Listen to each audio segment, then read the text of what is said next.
کہ اللہ رب العزت جل جلالہ ہمارا خاتمہ ایمان پر فرمائے، ہمیں جنت عطا فرمائے۔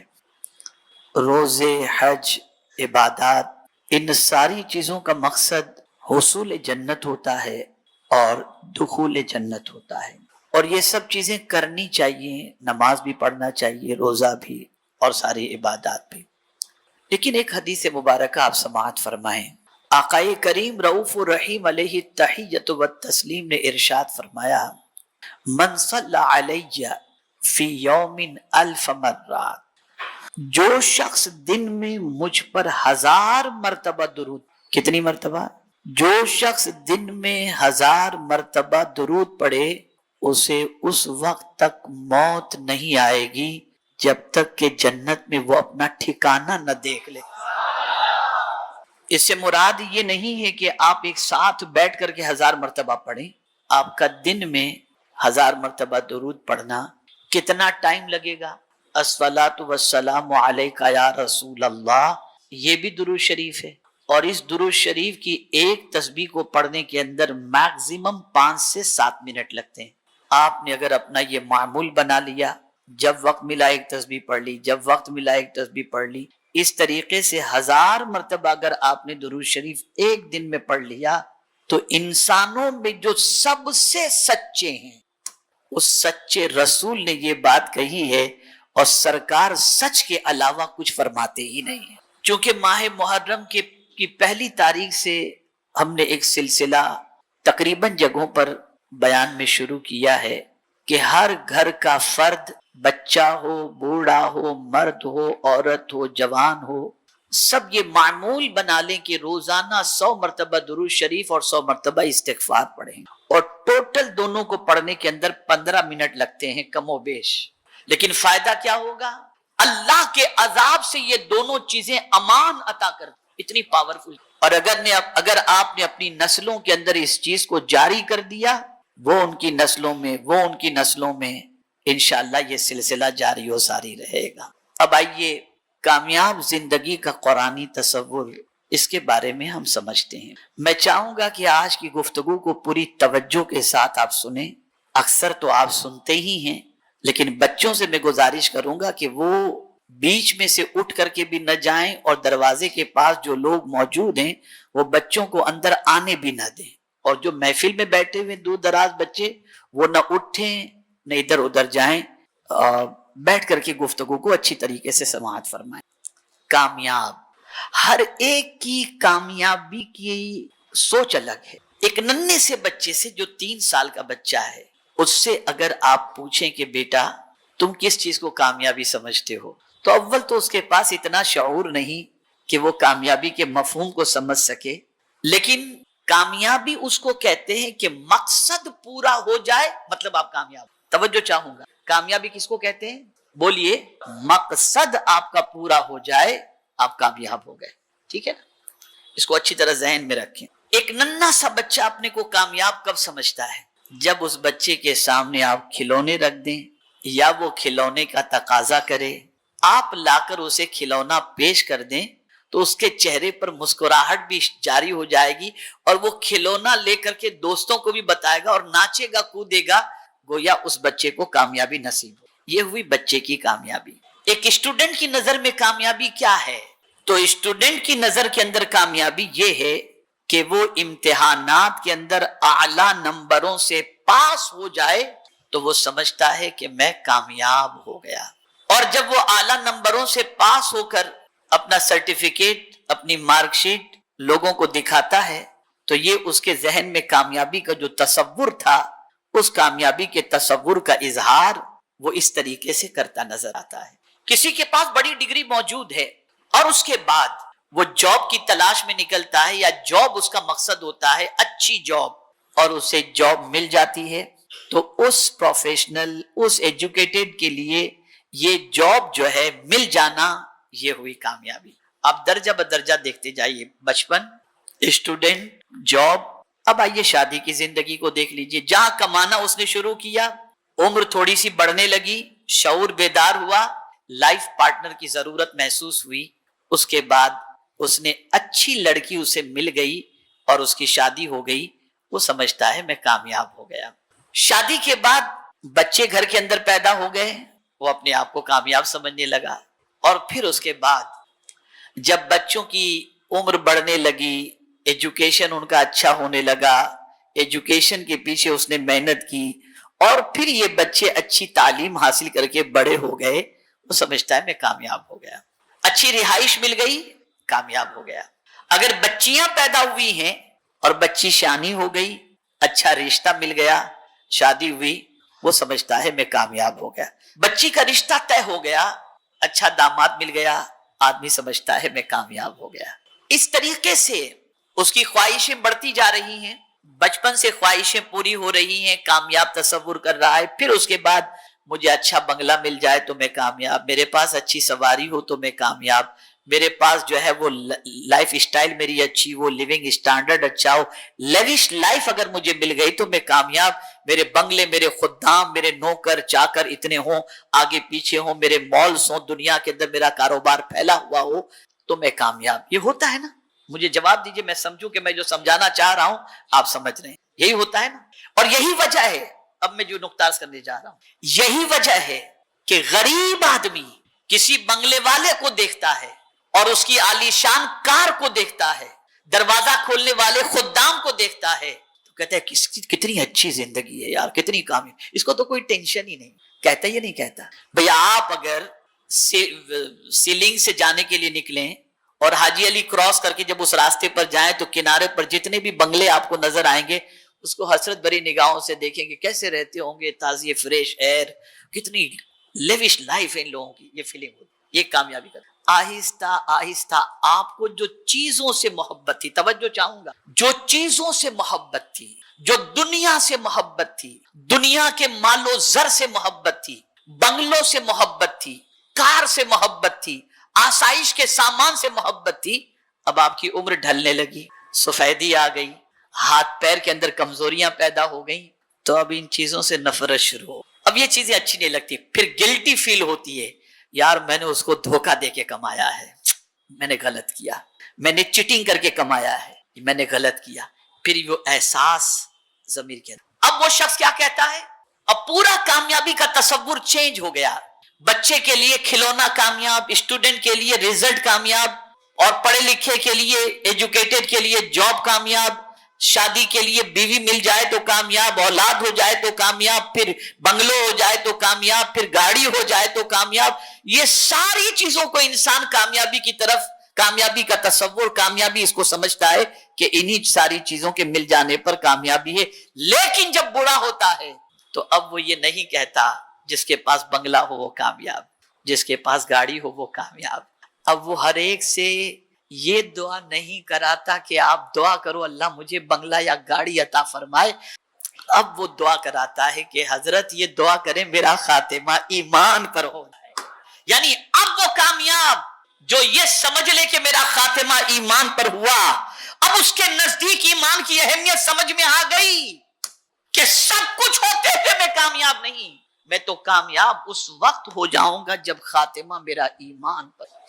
اس وقت ایمان کی اہمیت سمجھ میں آتی, اس وقت ایمان کا مقام سمجھ میں آتا ہے. اور پوری زندگی بے ایمانی اور چیٹنگ کر کے جو دنیا جمع کی, اس دنیا سے پھر نفرت پیدا ہو جاتی ہے, اور انسان یہ تصور کرنے لگتا ہے یہ سب بے وفا ہے. خدا کی قسم میں آپ کو کیا بتاؤں, یہ پوری دنیا بے وفا. آپ نے پوری زندگی محنت کر کے بنگلو بنا لیے, گاڑی بنا لی, سب کچھ آپ نے بنا لیا, جسم سے روح کا رشتہ ٹوٹا نا, یہ کہہ دے گی بھیا اب تیرا میرا کوئی تعلق نہیں, بنگلہ بھی کہہ دے گا تیرا میرا کوئی تعلق نہیں, کار کہہ دے گی تیرا میرا کوئی تعلق نہیں. حد تو یہ ہے کہ شادی شدہ تھے, عدت گزرنے کے بعد بیوی کو بھی اگر کوئی اچھا رشتہ مل گیا تو بیوی بھی دوسرے سے شادی کر کے پہلے, یہ دنیا بے وفا. اور اسی لیے حضور صلی اللہ علیہ وسلم نے فرمایا جب سے اللہ نے دنیا پیدا کی ہے تب سے ایک بار بھی اس دنیا پر اللہ نے رحمت کی نظر نہیں فرمائی. یہ دنیا کہ رب اپنے بندوں کے گمان کے مطابق کیسا بندوں سے سلوک فرماتا ہے. ابھی آتے ہوئے ایک صاحب سے بات ہو رہی تھی, بڑی مایوسی کی بات وہ کر رہے تھے, میں ان کو امید دلا رہا تھا کہ اچھی امید رکھو, اچھی امید رکھو. فرسٹریٹ ہو رہے تھے. میں ان کو سمجھا رہا تھا اچھی امید رکھو. میں آپ کو بتاؤں, حضرت داؤد علیہ السلام پر وحی, حضرت یعقوب علیہ السلام پر اللہ نے وحی نازل فرمائی اور پوچھا یعقوب تمہیں معلوم ہے کہ میں نے تم کو یوسف سے کیوں بچھڑ الگ کیا؟ حضرت یعقوب کے بیٹے کا نام حضرت یوسف. بچھڑ گئے تھے ماں باپ بیٹے دونوں, اور حضرت یعقوب علیہ السلام حضرت یوسف کو اتنا چاہتے تھے کہ اپنے بیٹے کی جدائی کے اندر حضرت یعقوب علیہ السلام اتنا روئے کہ آپ کے آنکھ کی بینائی چلی گئی. لیکن قربان جائیے, حضرت یعقوب علیہ السلام کی بینائی چلی گئی, حضرت یعقوب بھی نبی, حضرت یوسف بھی نبی. تو جب انہیں اطلاع ملی کہ باپ کی آنکھیں چلی گئی ہیں ابا جان کی, تو حضرت یوسف علیہ السلام نے اپنا قمیص دیا اور کہا کہ لے جاؤ میرے والد سے کہنا اسے آنکھوں سے لگا لے, آنکھوں کی روشنی آ جائے گی. قرآن کہتا ہے اذهبوا بقمیصی ھذا فالقوه علی وجه ابی یاتی بصیرا, یہ قمیص لے کر کے جاؤ میرے والد کی آنکھوں سے لگا دینا, میرے والد کی آنکھوں کی روشنی آ جائے گی. ارے نادانو, جب نبی کا قمیص نبی کو فائدہ پہنچا سکتا ہے تو امتی کو نہیں پہنچا سکتا. یہ قمیص کی بات کی جا رہی ہے, اور بعض کہتے ہیں نبی معاذ اللہ فائدہ نہیں پہنچا سکتے. جب نبی کی قمیص فائدہ پہنچا سکتی ہے تو نبی تو بدرجے اولا فائدہ پہنچا سکتا ہے. تو رب نے حضرت یعقوب علیہ السلام سے فرمایا یعقوب تمہیں معلوم ہے کہ میں نے یوسف سے تم کو کیوں جدا کیا؟ میں سمجھتا ہوں اگر یہ بات آگے کی آپ نے ذہن میں محفوظ کر لی تو بڑا فائدہ ہوگا. عرض کرتے نہیں مولا کا ایک وجہ ہے. وجہ یہ ہے کہ جب بھیڑیوں کا معاملہ اور ان کے بھائیوں کا معاملہ یوسف کے ساتھ پیش آیا تو تم نے کہا تھا اخاف ان یاکلہ الذئب, میں ڈرتا ہوں کہ کہیں بھیڑیے میں اس کو کھا نہ جائیں. بولے تھے نا یعقوب تم؟ کہا ہاں, یہ آیت قرآن میں موجود ہے. کہا تھا نا تم نے؟ کہا ہاں. کہا یعقوب تمہاری نظر بھیڑیوں پر اور بیٹوں پر پڑی, میرے کرم پر نہیں پڑی. اگر تمہاری نظر میرے کرم پر پڑ جاتی تو باپ بیٹے کو جدا میں نہ کرتا. ان کی کیا طاقت کہ وہ تکلیف پہنچا سکیں اور جدا کر سکیں. جو کچھ ہے میرے دستے قدرت میں ہے, میرے قبضے قدرت میں. اس لیے ہمیشہ یاد رکھو اللہ سے اچھا گمان کرو. اسی لیے کبھی ڈراؤنے خواب بھی دیکھو تو میرے پاس تو لائن لگی رہتی ہے تعبیر پوچھنے والوں کی, آتے رہتے یہ خواب دیکھا, وہ خواب دیکھا, ڈراؤنا دیکھا, ایسا دیکھا, ویسا دیکھا. ٹھیک ہے, بعض خواب اپنی جگہ پر ہے, اس کی تعویل بھی رکھی گئی ہے اور کتابوں کے اندر موجود بھی ہیں. لیکن اگر کوئی ایسا خواب جس کی تعبیر غلط بھی ہو رہی ہو تو صوفیاء کرام فرماتے بس اسی وقت یہ کہو کہ مولا یہ تعبیر تو غلط بتا رہی لیکن میں تجھ سے اچھا گمان کرتا ہوں, اس سے اچھائی میں تو بدل دے. اللہ کرم فرما کر اس سے اچھائیوں میں بدل دے گا.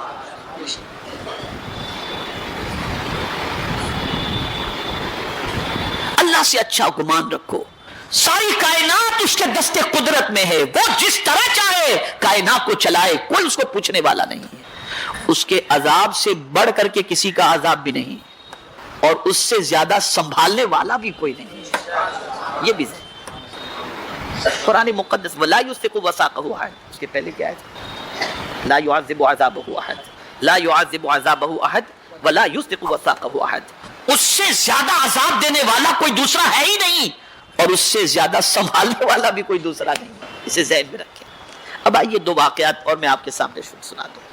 ایک بندے کو امام غزالی رحمت اللہ تعالی علیہ نے کیمیاء سعادت میں لکھا ہے کہ ایک بندے کو 1000 سال تک جہنم میں رکھا جائے گا اور وہ جہنم سے چیخ و پکار کر رہا ہوگا یا حنان یا منان.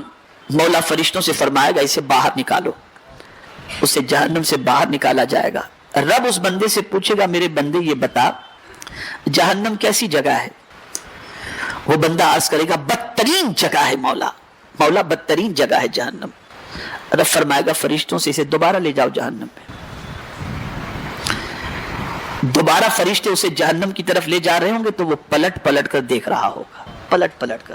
مولا فرشتوں سے فرمائے گا فرشتوں اس بندے سے پوچھو پلٹ پلٹ کے کیوں دیکھ رہا ہے؟ فرشتے پوچھیں گے اے بندے پلٹ پلٹ کے کیوں دیکھ رہا ہے؟ رب پوچھ رہا ہے.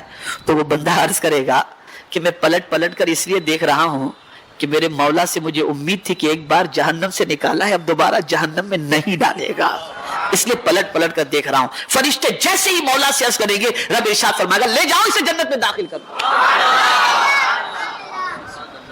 اچھا گمان رکھو اپنے پروردگار سے, اچھی امید رکھو اپنے پروردگار سے.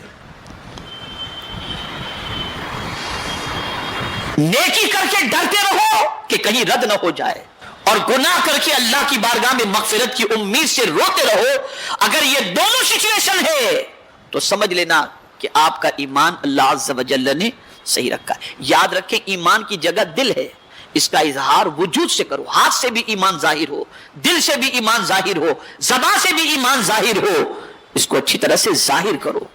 ہمارا حال تو یہ ہے، نماز پڑھتے ہیں تو نیت کرتے ہیں 2 رکعت فرض اللہ کے واسطے، میرا کعبہ شریف کی طرف، حج کے لیے جاتے ہیں، حج اللہ کے لیے، زکوٰۃ اللہ کے لیے، روزہ اللہ کے لیے، سب یہ عبادات اللہ کے لیے، اور باقی زندگی کس کے لیے؟ اور باقی کی زندگی کس کے لیے؟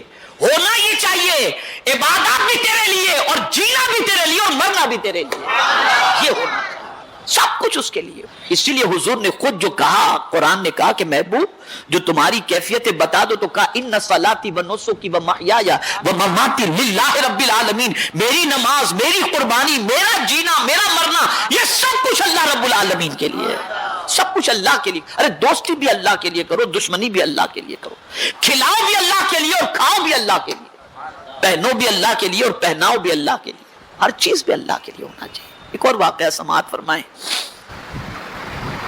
موت تو برحق ہے، اور مرنے کے بعد رب قدیر جل جلالہ سے ملنا تو ہے، لیکن ہم ملنے کی امید نہیں رکھتے نا، ڈرتے ہیں، پتہ نہیں کیا ہوگا۔ یہ ڈر ہے ہمارے دل میں، اچھی چیز ہے، اللہ کا ڈر دل میں ہونا چاہیے، لیکن بہرحال ملاقات سے تو فرار نہیں ہے۔ ہم تو جانتے ہیں کہ مرنے کے بعد اس کی بارگاہ میں حاضر ہونا ہی ہے، اس سے تو کوئی اختلاف نہیں ہے۔ تو اب جب ملنا ہی ہے تو کیا کرنا چاہیے؟ تو قرآن نے کہہ دیا مجھ سے ملنے کی امید ہے، اللہ سے ملنے کی امید ہے، فمن کان یرجو لقاء ربہ فلیعمل عملا صالحا، جو اللہ سے ملنے کی امید رکھتا ہو اسے چاہیے کہ وہ نیک عمل کرے، وہ نیک عمل کرے۔ اب ایک واقعہ عرض کر کے میں اپنی گفتگو کو ختم کرتا ہوں۔ قیامت میں پروردگار مومنین سے سوال فرمائے گا، اے میرے مومن بندو تم مجھ سے ملنا چاہتے تھے؟ بندے عرض کریں گے ہاں مولا، ہم تیری ملاقات کے خواہش مند تھے، ملاقات کے متمنی تھے۔ تو رب فرمائے گا آخر مجھ سے کیوں ملنا چاہتے تھے؟ مجھ سے ملنے کی وجہ کیا تھی؟ تو وہ بندے عرض کریں گے مولا ہم نے پڑھ رکھا تھا اور سن رکھا تھا کہ تو بہت معاف کرنے والا ہے، اس لیے تجھ سے ملنے کی امید تھی، ورنہ بھلا مجرم کبھی آقا کے سامنے منہ دکھانے کی امید رکھتا ہے، لیکن ہم نے جرم کرنے کے باوجود بھی ملنے کی امید نہیں چھوڑی، اس لیے کہ جانتے تھے کہ تجھ سے ملنا تو ہے، لیکن ہمیں امید تھی کہ تجھ سے ملیں گے، لیکن ملنے کے ساتھ ساتھ یہ بھی امید تھی کہ تو بہت معاف کرنے والا ہے، اس لیے تجھ سے ملنے کی امید تھی۔ مولا فرمائے گا فرشتوں یہ بندے کا گمان میرے لیے اچھا تھا، اور میرے سلسلے میں عفو و غفور کا گمان تھا، میں اس کے گمان کی لاج رکھتا ہوں، لے جاؤ اسے جنت میں داخل فرما۔ اس کی شان تو اپنے رب سے ہمیشہ اچھی امید رکھو، یہ ٹینشن وہ ٹینشن کی بجائے اعمال درست کرو، توبہ کرو اس کی بارگاہ کے اندر، سنورنے کی کوشش کرو، اور یہ بات یاد رکھو کوئی کچھ نہیں کر سکتا، ہوگا وہی جو خدا چاہے گا، اس کو ذہن میں رکھو، کسی کے چاہے سے کچھ نہیں ہو سکتا، اللہ کے چاہے سے سب کچھ ہو سکتا ہے۔ اس میں بھی دو رائے نہیں ہے کہ ہمارے اعمال بہت ہی غلط ہیں، گناہ سے ہمارا پورا وجود جو ہے آلودہ ہے، ہمیں اس کی بارگاہ میں توبہ و استغفار کرنا چاہیے، معافی مانگتے رہنا چاہیے اور ڈرتے رہنا چاہیے، اور ساتھ ہی ساتھ اللہ کی بارگاہ سے اچھی امید رکھنی چاہیے کہ مولا تو غفار الذنوب ہے، ہمیں امید ہے کہ تو اپنے فضل و کرم سے اپنے حبیب کے صدقے میں ہمارے گناہوں کو معاف فرما دے گا۔ تو میرے پیارے آقا صلی اللہ تعالی علیہ وسلم کے پیارے دیوانوں، اللہ سے اچھی امید رکھے، اللہ کی بارگاہ میں توبہ کرو، معافی مانگو، اس کی طرف پلٹ آؤ۔ وہ کتنا رحیم ہے، کتنا رحیم ہے، کتنا رحیم ہے کہ نافرمانی کرنے کے باوجود بھی اس نے نعمتوں کے دروازے بند نہیں کیے، اس نے کھلے رکھے ہیں، سزا نہیں دی۔ بلکہ مجھے یاد آتا کسی کتاب میں نے پڑھا تھا، حضرت ابراہیم علیہ السلام کو جب معراج کرائی گئی تو آپ کی معراج یہ تھی کہ وَكَذَلِكَ نُرِي إِبْرَاهِيمَ مَلَكُوتَ السَّمَاوَاتِ وَالْأَرْضِ، آسمان اور زمین کے درمیان جتنے بھی حجابات تھے، جتنے بھی پردے تھے، اللہ نے سارے پردے ہٹا دیے حضرت ابراہیم علیہ السلام کے لیے۔ تو آپ نے آسمانوں کی طرف دیکھا، پھر زمین کی طرف دیکھا، تو آپ نے کچھ بندوں کو گناہ کرتے دیکھا، تو جلال آ گیا۔ اللہ کی بارگاہ میں عرض کرنے لگے مولا جو تیری نافرمانی کرتا ہو، تیرا رزق کھا کر زمین کے اوپر، مولا اسے ہلاک کر دے۔ خلیل کی دعا تھی، مولا نے ہلاک فرما دیا۔ پھر معراج ختم ہوئی تو حضرت ابراہیم علیہ السلام سے مولا نے فرمایا ابراہیم آج کے بعد میرے بندوں کے حق میں ایسی دعا نہ کرنا، اس لیے کہ میرا بندہ جب کوئی گناہ کرتا ہے میں اسے عذاب نہیں دیتا، مہلت دیتا ہوں، شاید یہ توبہ کر لے، اگر وہ توبہ کیے بغیر مر جاتا ہے تو میری رحمت امید رکھتی ہے کہ شاید اس کی اولاد اس کی بخشش کی دعا کرے اور میں اس کے گناہوں کو معاف کر دوں، اور اگر اس کی اولاد بھی مغفرت کی دعا نہیں کرتی تو پھر میں اپنے ذمہ کرم پر لیتا ہوں، جسے چاہتا ہوں بخش دیتا ہوں، جسے چاہتا ہوں عذاب دیتا ہوں۔ آپ اندازہ لگائیں کتنا کریم ہے میرا پروردگار، کتنا کریم ہے، لیکن ہم کتنے نکمے ہیں کہ اس کریم کا رزق کھا کر دشمن کا کام کرتے ہیں، یعنی شیطان کی پیروی کرتے ہیں، اس کے نقش قدم پر چلتے ہیں۔ تو اپنی سوچ بدلو، اللہ سے اچھی امید رکھو، اور یہ یاد رکھیں کہ اللہ کے دستے قدرت میں سب کچھ ہے، وہ جس طرح چاہے جیسے چاہے حالات کو بدل دے۔ ہم نے تو بہت سارے حالات بدلتے دیکھے ہیں، پل کے جھپکتے پروردگار نے کس کو کہاں سے کہاں پہنچا دیا اور کس کو کہاں سے کہاں پہنچا دیا۔ اور جو لوگ یہ تصور کرتے ہیں یا سوچتے ہوں گے کہ ہم اتنے کو ہلاک کر دیں گے، اتنے کو ہلاک کریں گے، میں آپ سے کہتا ہوں مچھروں کو ہلاک نہیں کر سکتے۔ سب سے بڑا ٹینشن ڈینگو ہے، ٹینگو ہے، پتہ نہیں کیا کیا ہے، آج اسی کا علاج نہیں ہو سکا ہے۔ مچھر جیسے ہلاک نہیں ہو سکتے پوری طریقے سے، دوائیں چھڑک کر۔ ابھی کچھ دنوں پہلے میں فلائٹ کے اندر تھا تو ایک فلائٹ کے اندر مچھر ہی مچھر تھے، میں نے کہا یہ کیا، بولے بامبے سے فلائٹ کے اندر مچھر گھس گئے، نکال نہیں پا رہے ہم لوگ۔ میں خود اپنا واقعہ میں آپ کو بتا رہا ہوں۔ تو مچھر ہلاک نہیں کر پائے تو سب کو کیسے، یہ ڈرنے کی بھی ضرورت نہیں ہے، بہت زیادہ خوفزدہ ہونے کی بھی ضرورت نہیں ہے، اور سن لو یہ بھی اچھی طریقے سے، قدرت چاہے تو وقت کے طاقتور کو مچھر سے ہلاک فرما دے، یہ اس کی شان ہے۔ سب مل کر مچھر کو ہلاک نہیں کر سکتے، لیکن وہ میرا کریم چاہے تو ایک مچھر کے ذریعے طاقتور کو ہلاک فرما دے۔ سب کچھ اس کے دستے قدرت میں ہے۔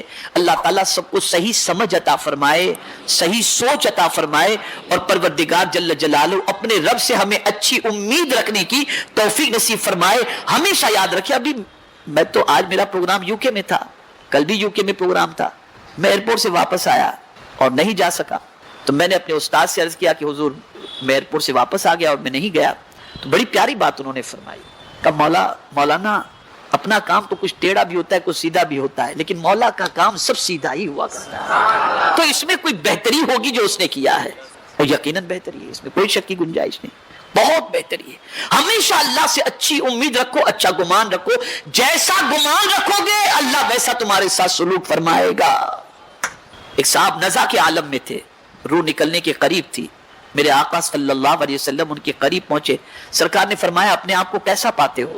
عرض کرنے لگے حضور رب کی بارگاہ میں کھڑے ہونے سے ڈرتا ہوں کہ کیسے کھڑا رہوں گا، لیکن پھر مجھے اپنے رب سے امید بھی ہے۔ سرکار نے فرمایا دوسری بات پر یقین رکھو، اللہ تمہارے ساتھ اسی کے مطابق سلوک فرمائے گا۔ خوف بھی ضروری ہے اور امید بھی ضروری ہے، ہمیں اپنے رب سے اچھی امید رکھنا چاہیے اور ساتھ ہی ساتھ اچھا بننے کی کوشش کرنی چاہیے۔ جو رب اتنا ہمارے ساتھ اچھا سلوک فرماتا ہے تو ہمیں بھی چاہیے کہ ہم اچھے کام کر کے اس کو راضی کرنے کی کوشش کریں۔